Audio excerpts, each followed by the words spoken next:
নমস্কার, আমি সুপর্ণা। শনিবারের চিঠিতে আপনাদের স্বাগত জানাই। আজকের নিবেদন শ্রী ঈশ্বরচন্দ্র বিদ্যাসাগর মহাশয়ের অনুবাদিত বেতাল পঞ্চবিংশতি। সংস্কৃত শাস্ত্রের বিরাট পণ্ডিত হয়েও পাশ্চাত্য শিক্ষা ও সংস্কৃতি গ্রহণে দ্বিধা করেননি ঈশ্বরচন্দ্র বিদ্যাসাগর মহাশয়। নারী মুক্তি আন্দোলনের প্রবল সমর্থক ছিলেন তিনি।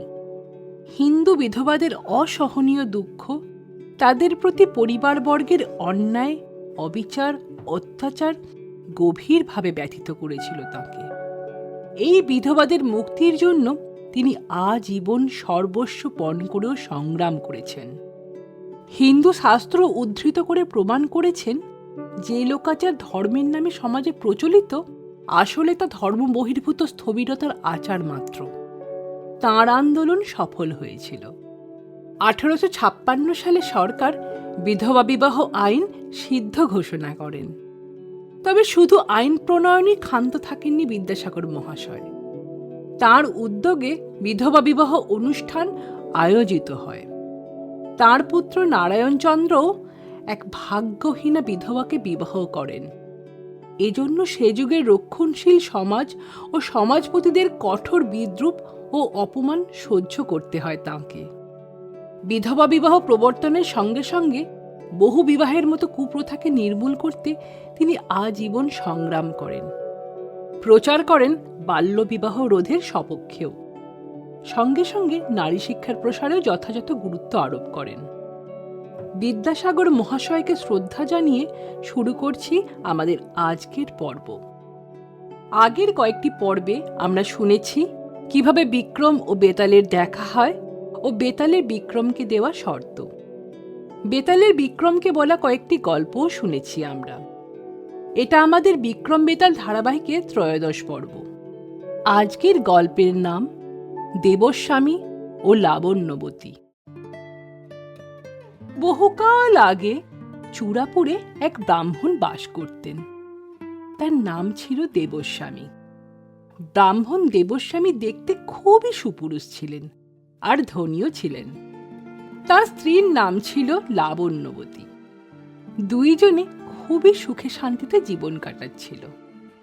একদিন গরমকালে ওরা ছাদে বিছানা করে ঘুমাচ্ছিল। সেই সময় এক গন্ধর্ব রথে করে সেখান দিয়ে যাচ্ছিল। লাবণ্যবতীকে দেখে গন্ধর্বের খুব ভালো লাগে। ওকে রথে তুলে নিয়ে পালিয়ে যায়। দেবস্বামী ঘুম থেকে উঠে বউকে না দেখতে পেয়ে খুঁজতে থাকে, কিন্তু কোথাও বউকে খুঁজে পেল না। তারপর দুঃখে সন্ন্যাসী হয়ে সংসার ছেড়ে বেরিয়ে পড়ে। একদিন দুপুরবেলা দেবস্বামী ক্ষুধার জ্বালায় এক ব্রাহ্মণ বাড়িতে গিয়ে বলে, আমি খুব তৃষ্ণার্ত ও ক্ষুধার্ত, আমাকে দয়া করে কিছু খাবার দিন। গৃহস্বামী ব্রাহ্মণ দেবস্বামীকে এক বাটি দুধ এনে দেয়। দেবস্বামী ওই দুধ খেয়ে বিষের জ্বালায় ছটফট করতে থাকে আর বলে, আমাকে কেন তোমরা বিষ খাইয়ে মারলে? এই বলে দেবস্বামী মারা যায়। দেবস্বামীকে এইভাবে মরতে দেখে ব্রাহ্মণ মনে মনে খুবই কষ্ট পায় ও ব্রাহ্মণের উপর রেগে যায়। ভাবে এই ব্রাহ্মণীর জন্যই ব্রাহ্মণ মারা গেল। রাগে দুঃখে ব্রাহ্মণ ব্রাহ্মণীকে গালমন্দ করে বাড়ি থেকে বের করে দেয়। আসলে এক বিষধর সাপ মুখ দিয়ে দুধ খেয়েছিল, তাই ওতে বিষ ছিল। একথা ব্রাহ্মণ ও ব্রাহ্মণী কেউই জানত না। গল্প বলে বেতাল বলল, মহারাজ বলো তো, এদের মধ্যে কে দোষী? রাজা বিক্রমাদিত্য বললেন, সাপে বিষ আছে এ কথা সত্যি। সাপ দুধে মুখ দিয়েছে, তাই দুধ বিষাক্ত হয়েছে। এতে সাপের কোনো দোষ নেই। আর ব্রাহ্মণ ও ব্রাহ্মণী এই বিষের কথা জানত না, তাই তারা দায়ী হতে পারে না।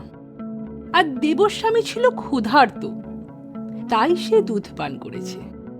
তবে এই গল্পে দোষী হচ্ছে ব্রাহ্মণ। সে সব কিছু না জেনে নির্দোষ স্ত্রীকে বাড়ি থেকে বের করে দিয়েছে। সঠিক উত্তর শুনে বেতাল রাজা বিক্রমাদিত্যকে বলল, হে রাজা বিক্রমাদিত্য, আমি তোমাকে নিয়ে যা শুনেছি তুমি তার থেকেও বেশি বিদ্বান, বুদ্ধিমান, বিচক্ষণ ও ন্যায়পরায়ণ। বাহ, কি অপূর্ব বিচার তোমার! তবে আমার আগের শর্তের মতো তুমি সঠিক উত্তর দিলে আমি ফিরে যাব আমার আগের জায়গায়। আমি চললাম। বেতাল রাজা বিক্রমাদিত্যের কাঁধ থেকে নেমে শ্মশানের দিকে যেতে লাগলো। শ্মশানে পৌঁছে আবার আগের সেই জ্বলন্ত শিরীষ গাছ থেকে ঝুলে পড়ল। রাজা বিক্রমাদিত্য বেতালের পিছু পিছু দৌড়ে আবার সেই গাছ থেকে নামিয়ে বেতালকে নিয়ে তার যাত্রা শুরু করল। বেতাল এবার তার ত্রয়োদশ গল্প বলতে শুরু করল। আজকের পর্ব এখানেই শেষ হলো। আশা করি আপনাদের সকলের ভালো লেগেছে। আমাদের এই প্রচেষ্টা আপনাদের ভালো লাগলে আমাদের এই ছোট্ট ইউটিউব চ্যানেলটিকে সাবস্ক্রাইব করুন ও সকলের সাথে শেয়ার করুন। আপনাদের সহযোগিতা ও আশীর্বাদ একান্ত কাম্য। আপনাদের সকলের সুস্বাস্থ্য কামনা করি। আবার দেখা হবে পরবর্তী পর্বে। ধন্যবাদ।